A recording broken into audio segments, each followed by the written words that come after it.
Good? Yes. But can you see me too? Yes, yes, we can. I can't see myself, and it's super weird.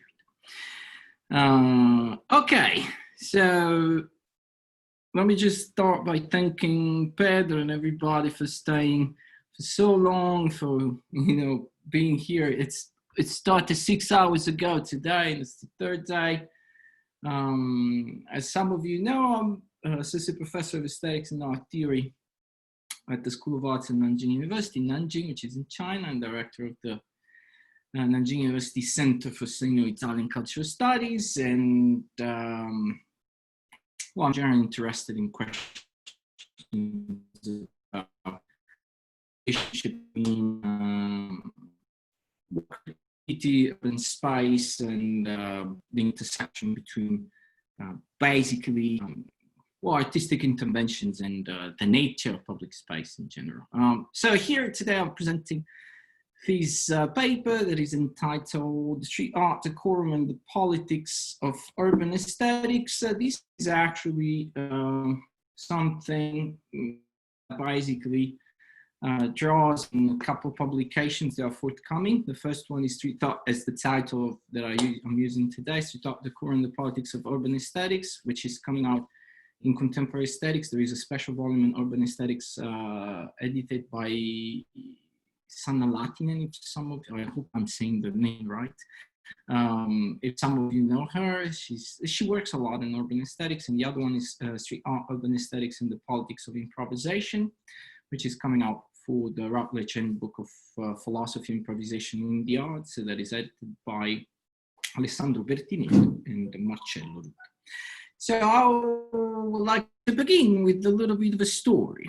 So the story is the story of actually a friend of mine who got fined on November 3rd, 2018, for sitting on a non-designated area in the city of Pisa. Here you see it's Dario Danti, who used to be a member of the city council in Pisa.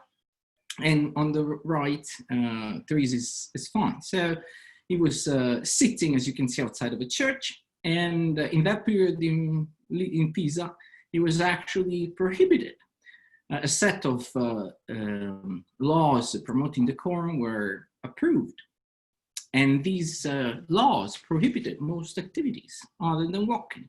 I'm talking about things such as sitting in grass, in green areas. So you walk and there is a park and you can't sit because that's not a designated area. Or, for instance, occupy public space with food and beverage, which means you sit down and you put, for instance, your bottle of water right next to you, you can get fined. Now, there are many other laws, within these policies, prohibiting many other activities. And violators could also, besides facing fines, they could also incur in what is called urban daspo in Italian legislation, which is basically urban ban. You're physically removed from the urban city. You can't actually enter the city, literally. Now, I'm using this as a starting point for understanding how much basically laws of decorum, intended as an aesthetic notion, shape the ways in which we live and we practice our spaces. So the idea is that the urban landscape, interestingly, is a place, it's the domain where politics and aesthetics actually merge. It is a context in which urban appearances become political. Now, so what we're going to do is going to start by talking about that. Then I'm going to actually expand a little bit more on the idea of decorum as an aesthetic political notion and how decorum embodies an authoritarian political conception of urban aesthetics. And then I'm going to conclude by actually connecting all of these with street art.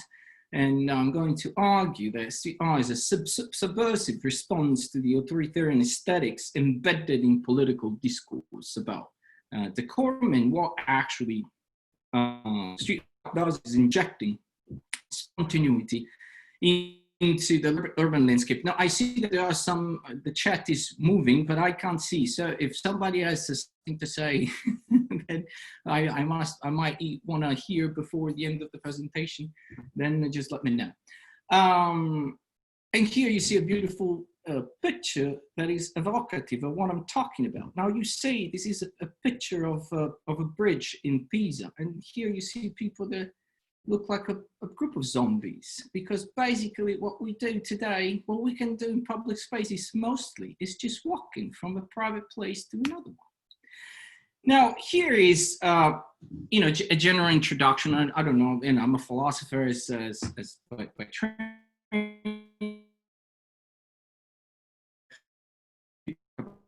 Politics, these are you know, two different domains.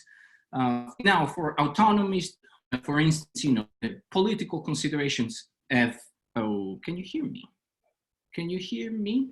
Yes, we can hear you, but with some interruptions. That's why I've stopped the video to see if it works better. Okay. Oh, okay. That's a great idea. That's a great idea. Okay. Thank you, Pedro. Let's see if it works better.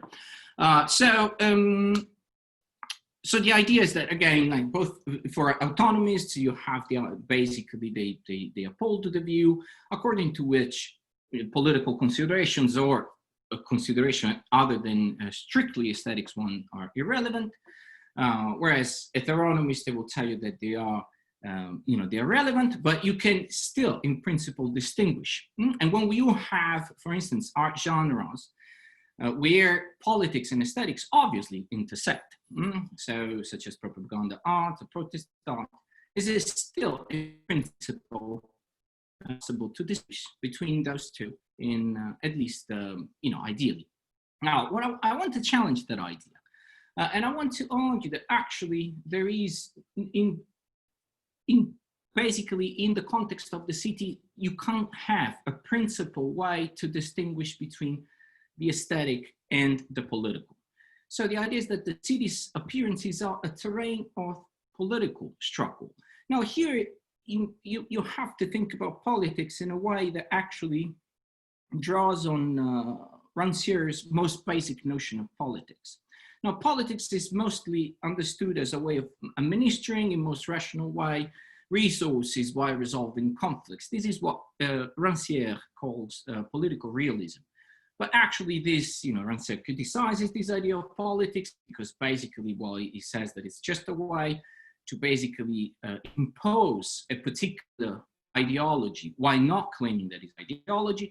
And he actually introduces the most basic sense of politics. He says that actually politics in its most fundamental sense is about identifying the community that speaks in the public arena. And now basically who speaks in the public arena are those who are actually visible in the public arena, or more generally, those who can be perceived. Rancière talks about, he introduces a notion, which is the notion of the distribution of the sensible, which refers, among other things, to all those social norms that regulate what can be perceived in public spaces. And of course, among the different dimensions of perception, vision has a particular relevance in these cases. Insofar as Andrea Brighenti argues, visibility is intrinsically political because it's a condition for full-fledged participation. If you are basically invisible, you can't participate to the political debate. Now, in this sense, what I want to suggest is that urban decorum is not simply an aesthetic notion. It's not about promoting beauty.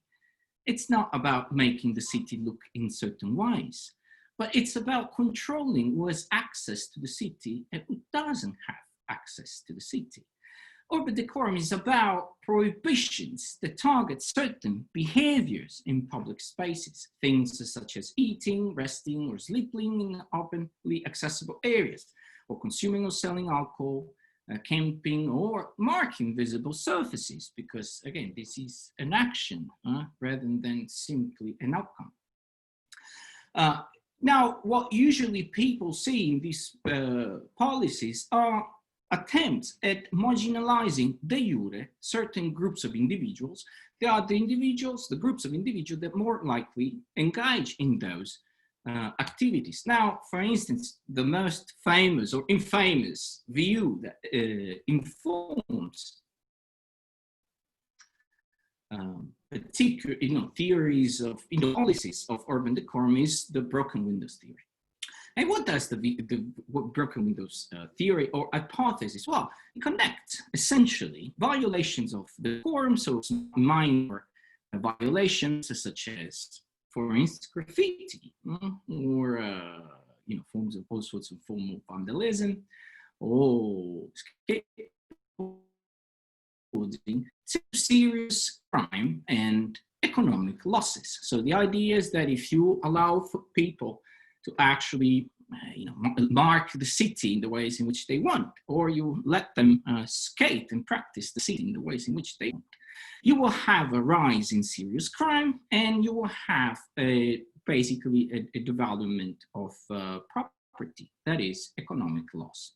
Now, the broken windows theory is a very speculative hypothesis, and there is no empirical evidence in favor of the hypothesis. But this is to some extent irrelevant, because it informs, has been informing policies at urban level, and not just at city levels, but even in national levels, since basically the 1980s. Was published in 1982, if I remember correctly. Now, policies of this kind are distinctly exclusionary. And people criticize laws of, policies of decorum, often claim, or generally claim, that they target, for instance, immigrants, university students, and other subgroups of urban youth, and of course, the urban poor. Bergamaschi, with actually other co-authors, argues that bylaws dealing with decorum all aim more or less at barring the visible homeless, the poor, and other marginalized social groups from the gentrified city centers. So the idea is that in the moment in which you say, well, you can't do this, you can't do that, you can't drink in the park, you can't sit in the park, then you are basically excluding the people who actually are doing these things. Whereas, of course, those who are more affluent, they can buy into access of, you might say, places of conviviality, because they can go to a bar or to a private venue, or they have a house that allow them for hosting, for instance, a group of people. Now, another important consequence of laws of decorum is that they do not simply exclude people, but they also erode conviviality among urban communities. So these strict policies of control, basically, they transform urban environments into Disney World-like environments. Environments that are, of course, clean, safe, but fundamentally inauthentic.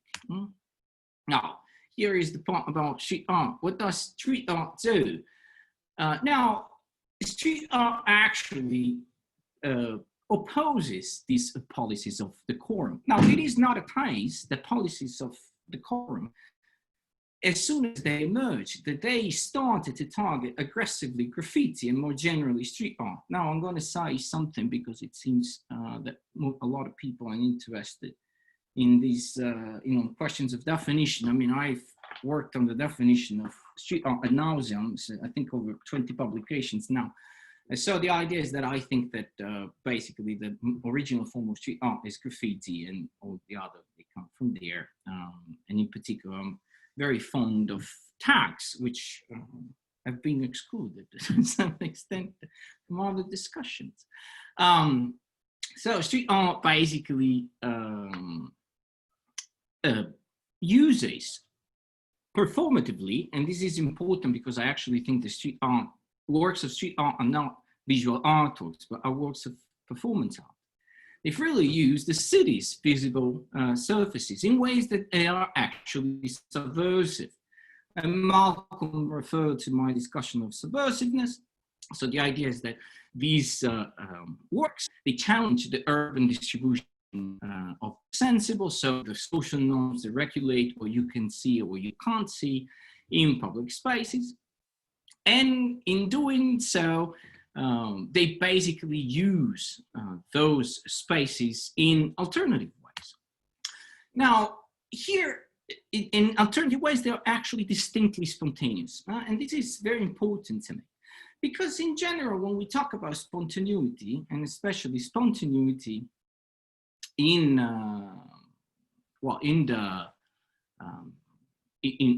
the scholarship about the arts, what we find is an emphasis on the fact that spontaneity has an aesthetic relevance. For instance, Hamilton writes about jazz, and he says emotional expression in jazz work is more direct than it is in the composed counterpart. So the idea is that when you're improvising jazz, you're doing something that is more expressive than other things.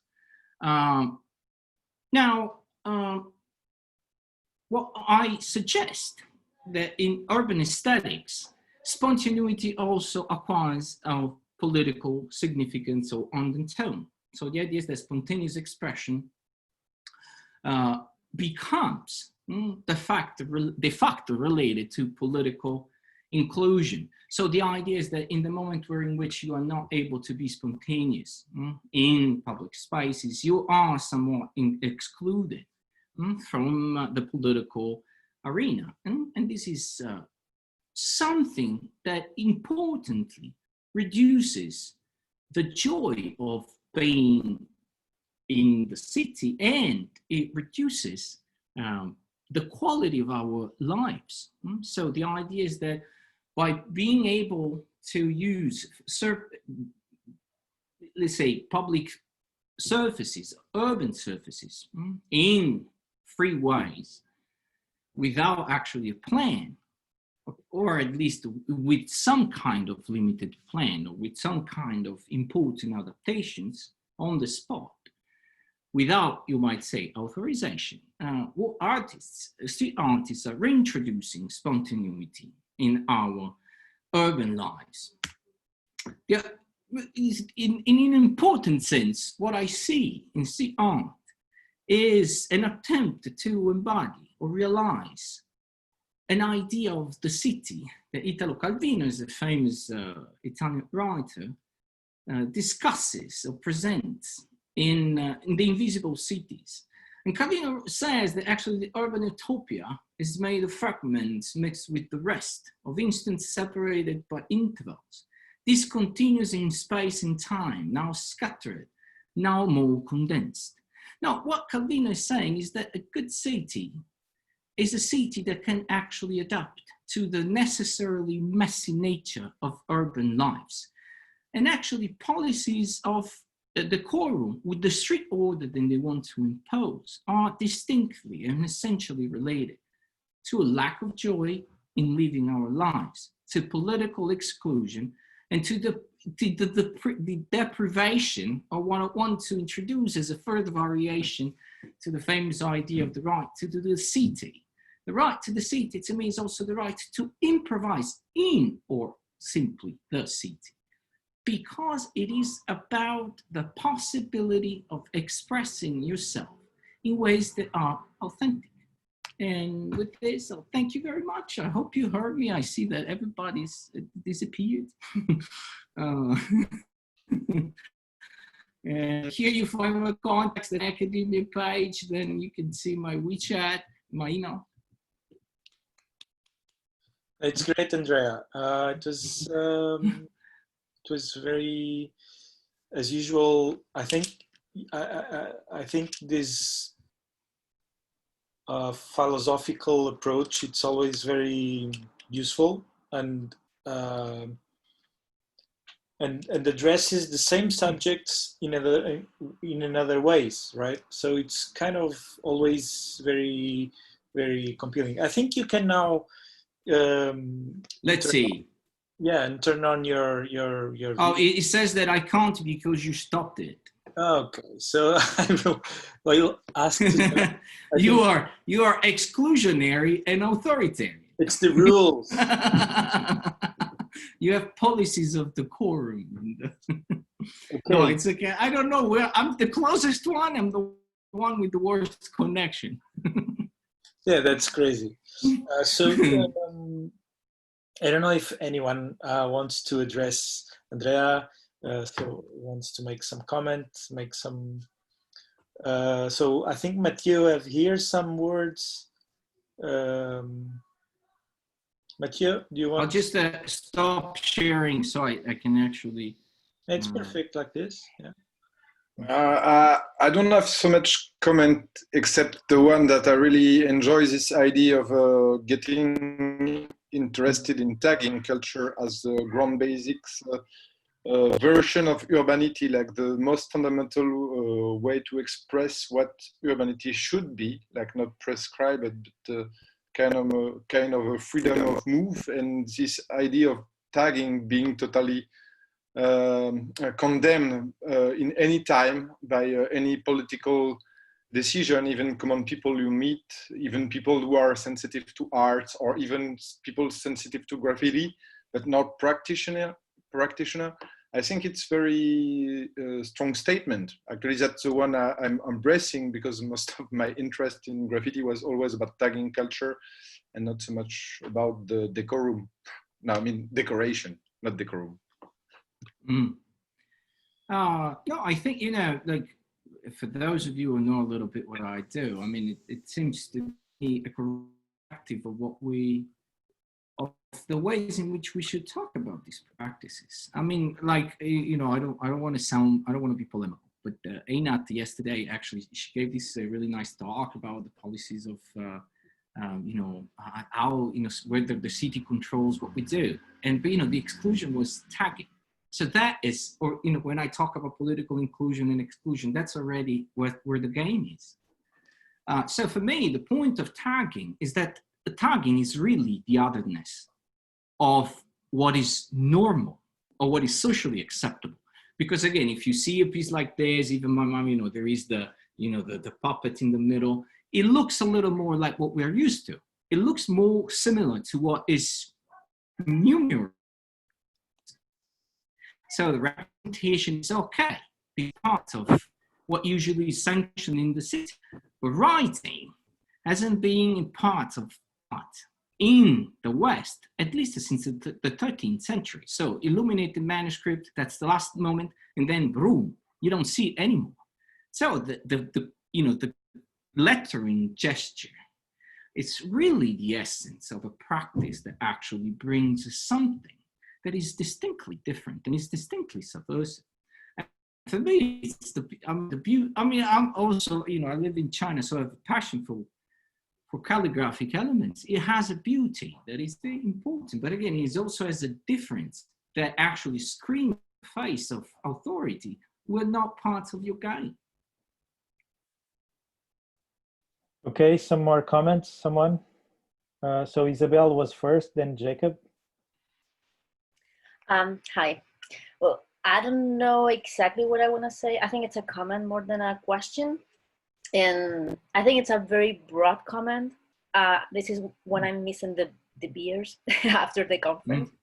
But it is related somehow to the conversation that I wanted to have today in the morning with Andrea. And it's a general concern that I have, that I think it's very related to the general topic of the conference, and particularly your presentation, Andrea.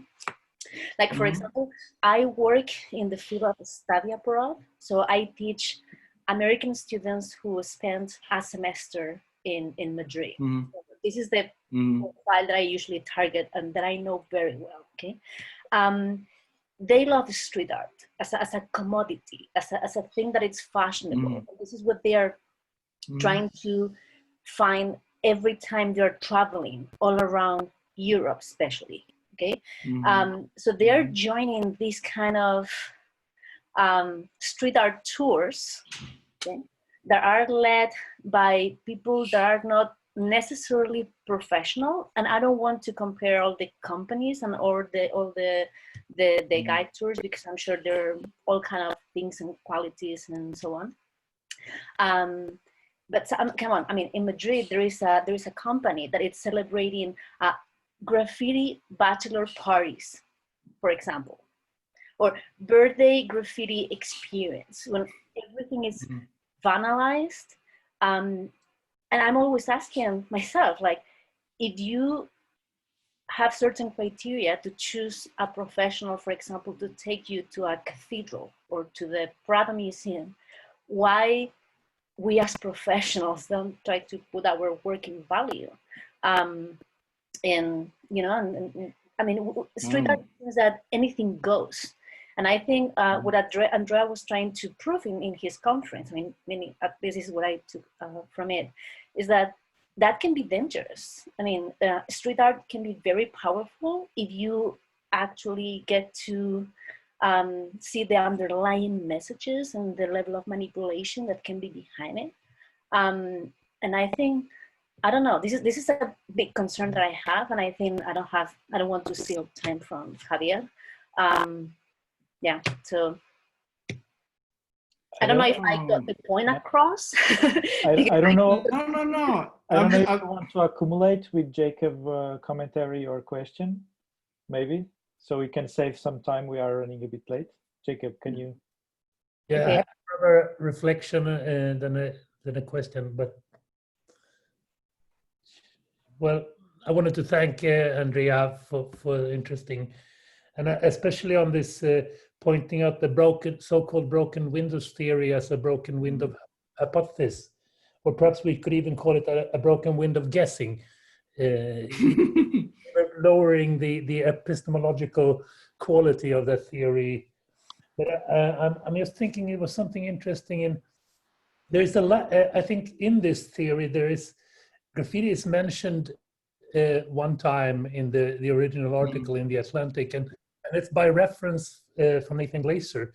And there is this kind of discrepancy between Wilson and Kelling, which I completely agree with you that they are more into this kind of like the decorum, while Nathan Glaser is much more rational in his discussion. His point is that if somebody can do graffiti illegally in this spot, then the police are not in control of this spot. Then you can do other illegal acts. So that's a much more rational way of. Is this something you have considered? This kind of in this No. very influential, No, influential guessing. No, I do. I do understand exactly the point, but what seems to me is that, you know, I made a couple of days ago the comment about whether, you know, there is something about total surveillance.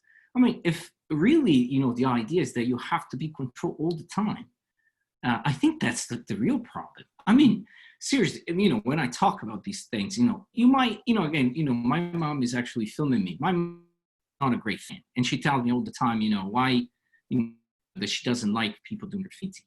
But at the end of the day, like, we're not talking about violations like a homicide or something like that. If the threshold is that you need to have that particular kind of tight control, then it's beyond total surveillance. I mean, if you don't want to allow for a kid, you know, 15-year-old, 13-year-old to be able to sign his name, and that's an argument. It's a famous slippery slope. No, it's the idea. Then you will have, you know, somebody coming with a chain gun and kill them all. I mean, I don't know where we have, you know, where we have lost ourselves. I mean, in the sense that it seems to me that, again, spontaneity is something that must allow for some form of illegality in many cases. I mean, I always, you know, I always call myself a visual graffiti because I impose my colors on everybody. In the sense that it seems to me that obviously when you are in public space, you are bound to do something that somebody doesn't like.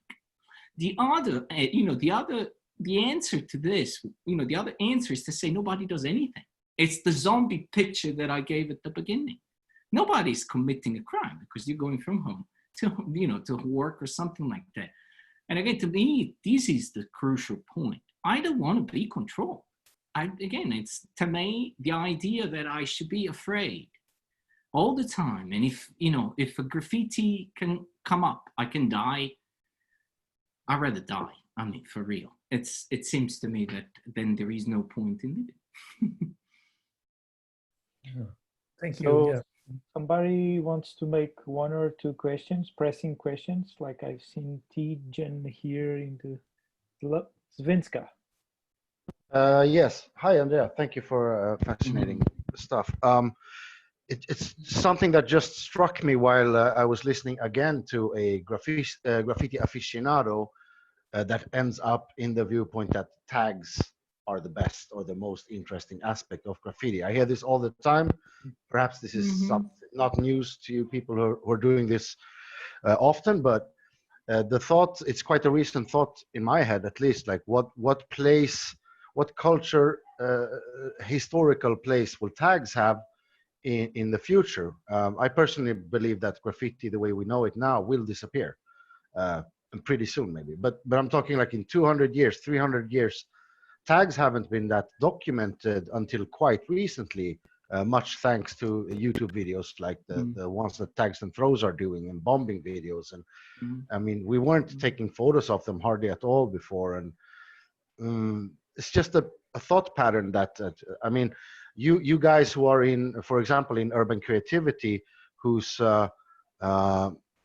objective, if I got it correctly, is to build bridges between academic world, practitioners, and the public. Like what projects are going on or have been done to make sure that we establish in writing, in documentation, like how important tags are and what skills you actually need to be able to pull them off. Why do we people who love graffiti value tags so dearly? You know what I mean? I think I do. But in what? I don't do. I'm terrible at documenting in the sense that the pictures and everything. I'm just very happy, just very lucky because I have friends of mine that they send it to me when I need them. So, I'm a philosopher, so I write things in words. And if you read most of my things, there is at some point somewhere where I say that tagging is the quintessential expression of the style that best embodies the kind of value that I see as the essential value of these practices, for the reasons that I've mentioned above. And again, one of the things I've always said that I'm interested in placing back into the spotlight those individuals, groups, practices, domains. They're actually the source of the value. And just to answer to Isabel, perhaps, is to put aside all of these nonsense about street art that like Jocko Fino will call fake street art, because fake street art sucks. I mean, all these ideas, they're basically hijacking the subversive value that you find in a tag, and then you transfer to the others for some kind of step by step, basically. So for my part, in my little teeny tiny work, what I do is just to write about that in my works. I can add, Appreciate it. Lots of people are writing and working around the tag issue. I mean, there is a conference now. So. Yeah, more specifically, and it's the perfect clue for the next speaker, actually, because Javier Abarca, it's the guy that takes it, and he's ready to share his presentation. Actually, Tag Conference was a great idea that he and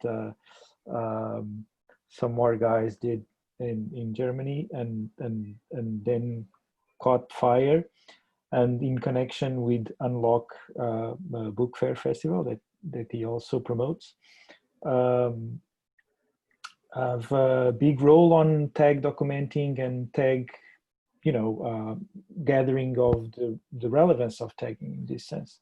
That goes much beyond what's initially expected in a certain sense. Everyone that gets in contact with that will get surprised with it. So I don't know, Andrea will be around. So I think, Andrea, thank you very much again. And we'll keep talking, of course. It's absolutely always my pleasure, always my extended family here. Thank you.